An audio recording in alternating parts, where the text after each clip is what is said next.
Një javë pas ekzekutimit të Edmond Sulës në Bërzull, autori i krimit mbetet ende i pa identifikuar, ndërsa hetuesit vijojnë të punojnë mbi disa pista, mes tyre dhe ajo e aktivitetit të tij në fushën e kanabisit mjekësor. Burime nga grupi hetimor Bëlme Dijes Antikrimi në Policinë e Tiranës ka siguruar informacione sipas të cilave Edmond alias Ali Sula ishte bashkaksioner në një kompani të licencuar për kultivimin e kanabisit mjekësor në Maqedoninë e Veriut, ku ky aktivitet është i ligjshëm dhe funksionon prej vitesh. Hetuesit po verifikojnë nëse mes aktivitetit të tij në këtë sektor dhe ekzekutimit mund të ketë ndonjë lidhje. Deri tani nuk ka prova që e mbështesin këtë pistë, por autoritetet shqiptare pritet të kërkojnë zyrtarisht homologëve maqedonas informacion mbi aktivitetin e kompanisë dhe rolin e Sulës në të. Përgjigjja pritet të përcaktojë nëse kjo pistë do të marrë më shumë peshë në hetim. Paralelisht vijojnë verifikimet edhe për konfliktet e tjera që 50 vjeçari dyshohet se kishte, përfshirë mosmarrveshje në biznesin e shitblerjes së pronave, dyshime për fajde dhe konflikte të tjera të mundshme.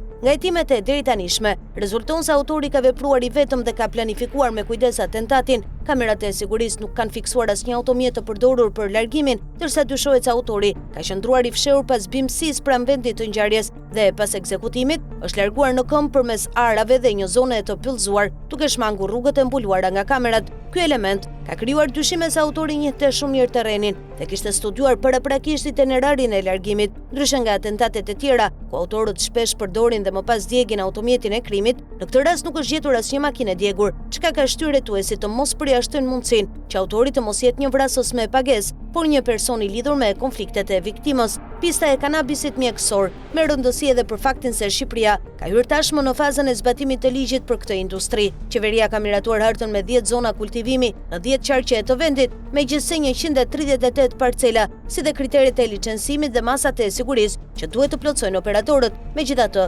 pavarësisht kuadrit ligjor, kultivimi në terren ende nuk ka nisur. Nëse hetimet do të provonin se vrasja e Edmond Sulës lidhet me aktivitetin në sektorin e kanabisit mjekësor, kjo do të ishte një sinjal alarmi për rreziqet që mund të shoqërojnë një industri me interes të lartë ekonomik, e cila sapo ka marrë dritën jeshile në Shqipëri. Deri në këtë fazë, megjithatë, bëhet fjalë vetëm për një nga pistat që po verifikohen nga grupi hetimor dhe jo për një lidhje të provuar mes krimit dhe këtij aktiviteti.